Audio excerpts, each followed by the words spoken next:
let's go and have a look at what an application form actually looks like to the parent. So they would come to the profile page, click on the apply button, and it will open their application form. So you can see down the left-hand side here is a series of links. We organize the application form into pages. So a parent can complete one page and then go away, come back later, restart. That's all remembered. There's a natural order to work through, but they can jump back and forth. So maybe they get part of the way through and they don't have the immunisation certificate to hand. They can complete the rest of the application and come back to that when they've got it. And so it steps it through that process. The other thing worth noting is our approach is that a separate application form must be submitted for each child, because all of these details will go under the child's profile. But of course, in a family situation where you have two siblings attending the same centre, much of the information will be the same. So the authorised nominees, for example, are almost always the same. So you don't want the parent to have to retype everything every time. The way we get around that is we give them the option to copy in from a previously submitted application. So I'm going to do that now. I've submitted several applications for various children, but I'm going to copy Bella's details in. So you'll notice the left tabs will change as I do this. So it's now indicated that most of these tabs are completed. Now, if this was a sibling, I would go in and obviously change the child's name and date of birth. I might have to upload documents, but most of my work's done. What I need to do now is go and complete the booking. So what I've got here, I'm using a standard regular booking pattern. So I just need to indicate that I'd like Bella to attend Monday, Tuesday, Wednesday. Save and continue. Now the bookings are done and I can review the whole thing. It presents all the information back to me in a summary format. I can click in and edit, make a change if I need to. Scroll all the way through. Have I done everything I wanted to? There's that message that I put in as a configuration, and there's my submit button. I click submit,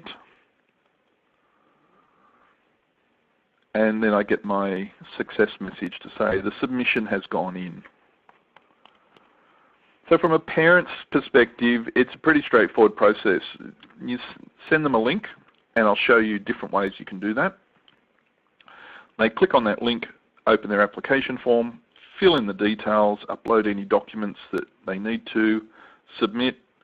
They can only get that submit button once they've done all the mandatory steps. They submit and they get a confirmation message that it's been submitted.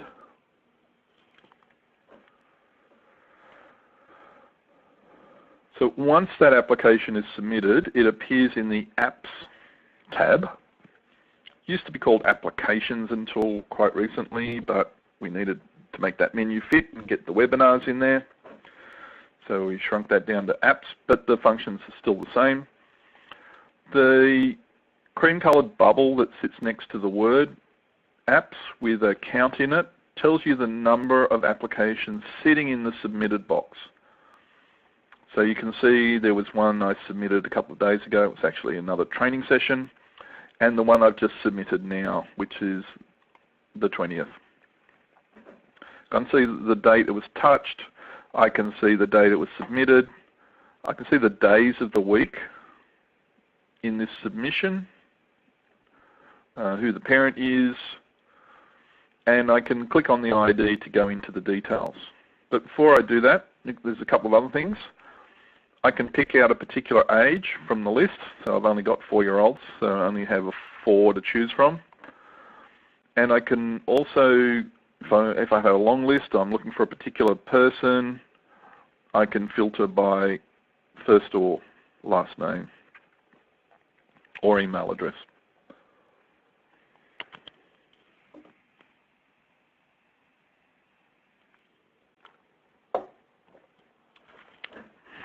So to actually process that particular application, just click on the ID. You'll notice that it opens the application in summary form. So all of the data is displayed on the one page, so you don't have to go tab, tab, tab to get to it all. You can just scroll down. Any documents that have been uploaded are there as a link, so you can open them. Check everything that you want.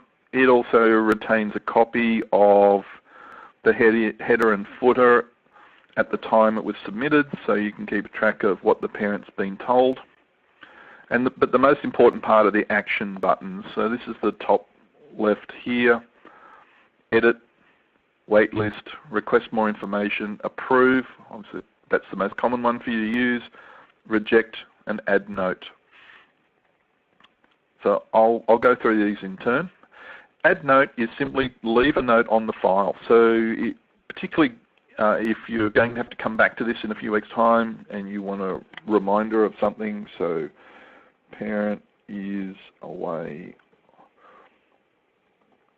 on leave for 4 weeks until 16th Jan. I can leave a longer note if I really need to. Just grab that little hashtag in the bottom right corner and drag it larger. Save that. It's recorded on the file at the top there, so anyone who comes to this form will see it, and who left the note and when the note was left. So that's add note. I can send the form back to the parent, so that's request more information. Once again, I can enter a note, but this note will actually go to the parent. So the time I might do that is when I've looked at the birth certificate and found that it's a picture of the cat instead of what I needed. I would put a note to say, please replace birth certificate.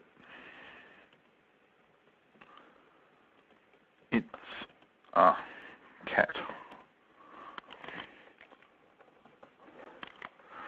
Confirm. And then that note will go to the parent. I won't do that just now because I want to actually process one and approve it. Waitlisting. So if I don't have space in the application's fine, but I just don't quite have space at the moment, I want to hold it on a waitlist. Click on the waitlist button, assign it a waitlist priority. You control what those priorities are. It's a setup function. Confirm, and that moves it into the waitlist. So children of staff puts it into the waitlist, out of the submitted box into the waitlisted box. But I can still open this one. You can see the priority there. I can even sort on it. Open it up, and so now I'm ready. I can approve it. So before we actually complete the approval process, the first thing we do is check to see if there's an existing parent and or child that matches this application. Because we don't want to go creating duplicate parent records, duplicate children, duplicate enrollments, and all the problems that come with that. So we go looking first. So the heading here is the information that's in the application form we've just received.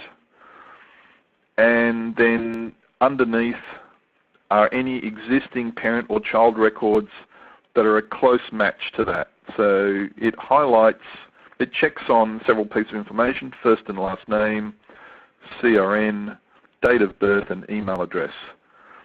And highlights in green where they match exactly with what's in the application form. So I've got a parent record here that matches all 4 criteria. I'm pretty sure that's the right one.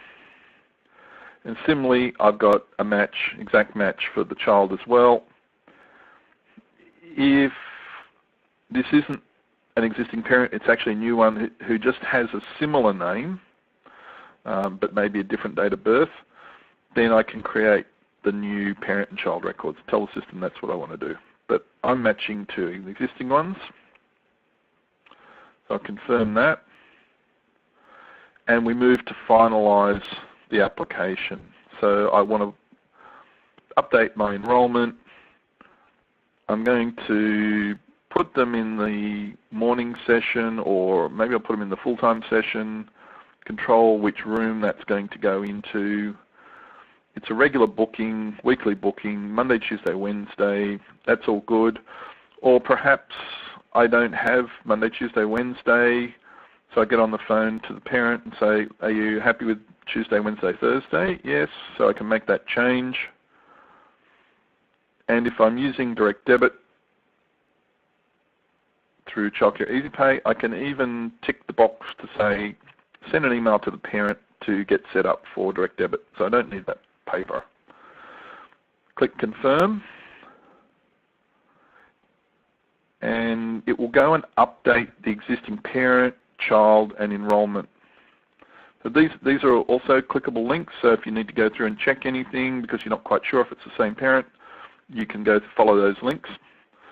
But I'm just going to go ahead and confirm that. And it's moved out of my waitlisted box. It's now into the approved. So this is the one that was just done now. And we're off with that application completed. Enrollment updated, child record updated, parent record updated, bookings updated. If you tick the option, direct debit updated, everything's updated. So that's the basic process of send a link to the parent, they complete their application, they submit it, you review it, you accept it, you approve it, and then all the information that the parent has submitted then gets copied into the main database.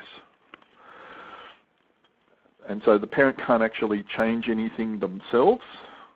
They can submit an application, will have the change information on it, but you have to approve it before it will update your main database.